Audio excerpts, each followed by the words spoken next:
আসসালামু আলাইকুম রহমতুল্লাহ। বঙ্গবন্ধু শেখ মুজিবুর রহমান এবং তার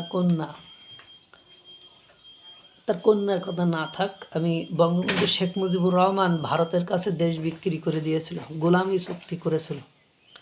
বর্তমান সময়ে আমরা দেখছি গোলামি চুক্তি কে করেছিল। 1974 সালে বঙ্গবন্ধু এবং ইন্দিরা এই একটা চুক্তি হয়েছিল, মুজিব ইন্দিরা চুক্তি, ছিটমহল নিয়ে। তখন বাংলাদেশের বিএনপি, জাতীয় পার্টি, জামাতে ইসলাম বলেছিল বঙ্গবন্ধু শেখ মুজিবুর রহমান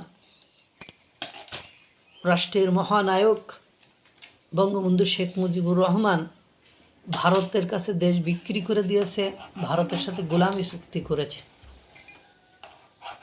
দীর্ঘদিন পরে যখন শেখ হাসিনা ক্ষমতা এসেছিল, তখন ভারতের সাথে এই চুক্তির নিষ্পত্তি হয়। আর ছিটমহলের প্রবলেমটা কোথায় আপনারা একটুখান 2-1 মিনিটে যদি আমি ব্রিফিং করি, সেখানে সমস্যা ছিল ছিটমহলে বসবাসকারী অঞ্চলের মানুষরা না ভারতীয় না বাংলাদেশি, ওরা না ভারতে যেতে পারে না বাংলাদেশে আসে। তারা বিনা চিকিৎসায়, বিনা সাহায্যে, তারা কোনো দেশেরই নাগরিক ছিল না। তারা ভারতেরও নাগরিক নয়, তারা বাংলাদেশেও নাগরিক নয়।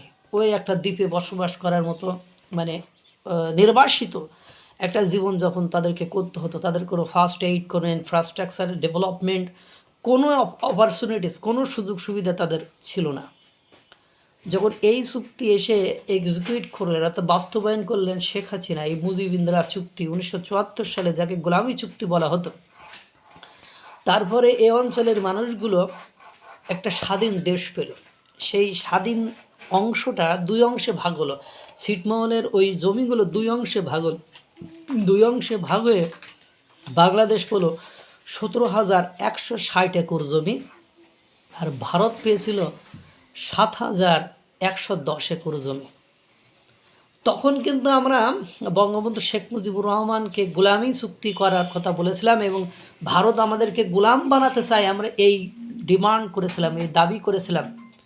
কিন্তু দিন শেষে যে হলোটা কি, দিন শেষে যে হয়েছেটা কি, সেটা তো বুঝেছেন। বাস্তবতা কি, বাস্তবতা কোথায় এসে দাঁড়িয়েছে? বাস্তবতা ঠিক ওখানে এসে দাঁড়িয়েছে যে বিষয়টি আমরা আপনাদেরকে বোঝাতে সক্ষম নয়। অর্থাৎ ভারতের সাথে আমাদের কোনো গোলামি চুক্তি নেই, কোনো দাসত্ব চুক্তি নেই, কোনো মানে অসম কোনো চুক্তি নেই, বরং আমরা তাদের কাছ থেকে অনেক কিছু চুক্তির মাধ্যমে অর্জন করতে পেরেছি।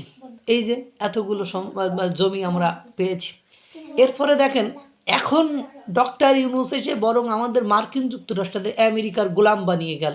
আজ সংকটকালীন সময়ে যখন আমাদের তেলের প্রয়োজন হয়, যখন আমাদের ডিজেলের প্রয়োজন হয়, তখন আমরা রাশিয়া থেকে ডিজেল কিনবো কিনা সেই অনুমতি নেওয়ার জন্য আমাদের চাতক পাখির মতো দাঁড়িয়ে থাকতে হয় মার্কিন যুক্তরাষ্ট্রের দিকে, যে মার্কিন যুক্তরাষ্ট্র আমাদেরকে অনুমতি দেবে কিনা।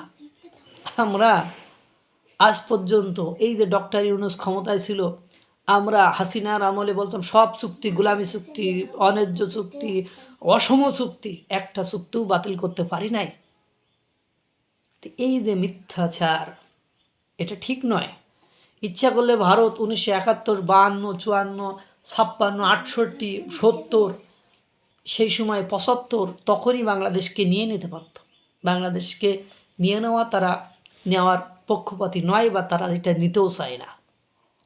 এই জন্য বলবো, মিথ্যাচার বন্ধ করুন, সত্যের সাথে থাকুন, সুন্দর করে দেশটাকে পরিচালনা করে সামনের দিকে নিয়ে যাওয়ার চেষ্টা করুন। আজ আমরা আমেরিকার সাথে যেসব অসম চুক্তি করেছি, যেসব গোলামি চুক্তিতে, এটাইকে গোলামি চুক্তি বলে, যে আমরা রাশিয়া থেকে ডিজেল কিনবো কিনা সেটা মানে আমাদের তাদের কাছে তো অনুমতি নিতে হবে।